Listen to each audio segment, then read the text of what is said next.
ನಮಸ್ತೆ ವೀಕ್ಷಕರೇ, ಈ ವಿಡಿಯೋ ಮುಖಾಂತರ ನಾವು ಭಗವದ್ಗೀತೆಯಲ್ಲಿ ಬರುವಂತಹ ಅಧ್ಯಾಯಗಳು, ಶ್ಲೋಕಗಳು, ಅನುವಾದ ಮತ್ತು ಅದರ ಭಾವಾರ್ಥಗಳನ್ನು ತಿಳಿಯುವ ಪ್ರಯತ್ನ ಮಾಡೋಣ. ಅಧ್ಯಾಯ 1 ಅರ್ಜುನ ವಿಷಾದ ಯೋಗ. ಶ್ಲೋಕ 1. ಧರ್ಮಕ್ಷೇತ್ರೇ ಕುರುಕ್ಷೇತ್ರೇ ಸಮವೇತಾಯುಯುತ್ಸವಃ ಮಾಮಕಾಃ ಪಾಂಡವಾಶ್ಚೈವ ಕಿಮಕುರ್ವತ ಸಂಜಯಃ.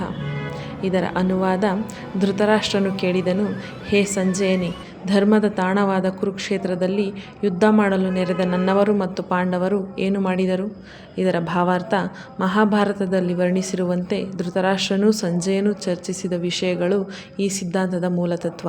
ಈ ಸಿದ್ಧಾಂತವು ಕುರುಕ್ಷೇತ್ರದ ರಣಭೂಮಿಯಲ್ಲಿ ರೂಪಿತವಾಯಿತು ಎಂದು ತಿಳಿಯಲಾಗಿದೆ. ನೆನಪಿಗೆ ಮೀರಿದ ಪ್ರಾಚೀನ ವೇದಯುಗದ ಕಾಲದಿಂದ ಕುರುಕ್ಷೇತ್ರವು ಪವಿತ್ರವಾದ ಯಾತ್ರಾಸ್ಥಳವಾಗಿದೆ. ಶ್ರೀಕೃಷ್ಣನೇ ಭೂಮಿಯ ಮೇಲಿದ್ದಾಗ ಮಾನವ ಕುಲದ ಮಾರ್ಗದರ್ಶನಕ್ಕಾಗಿ ಇದನ್ನು ಹೇಳಿದ.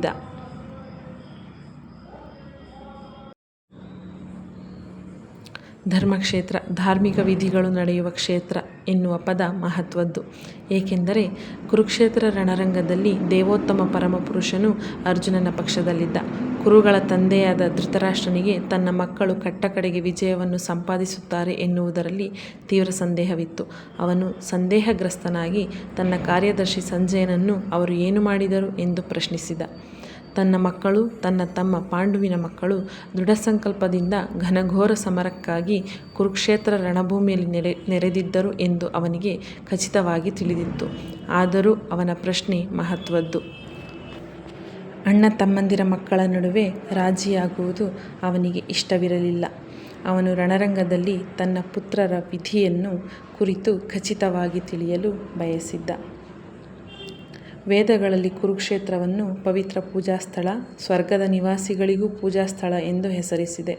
ಇಂತಹ ಸ್ಥಳವನ್ನು ಯುದ್ಧಕ್ಕಾಗಿ ಆರಿಸಿದ್ದುದರಿಂದ ಈ ಪವಿತ್ರ ಕ್ಷೇತ್ರವು ಯುದ್ಧದ ಫಲಿತಾಂಶದ ಮೇಲೆ ಯಾವ ಪ್ರಭಾವವನ್ನು ಬೀರುವುದು ಎಂದು ಧೃತರಾಷ್ಟ್ರನಿಗೆ ಬಹಳ ಭಯವಿತ್ತು. ಅರ್ಜುನನು, ಪಾಂಡುವಿನ ಇತರ ಮಕ್ಕಳು ಸ್ವಭಾವತಃ ಧರ್ಮಿಷ್ಠರಾದುದರಿಂದ ಪವಿತ್ರ ಕ್ಷೇತ್ರದ ಪ್ರಭಾವವು ಪ್ರಬಲವಾಗಿ ಅವರ ಪರವಾಗಿರುತ್ತದೆ ಎಂದು ಆತನಿಗೆ ತಿಳಿದಿತ್ತು.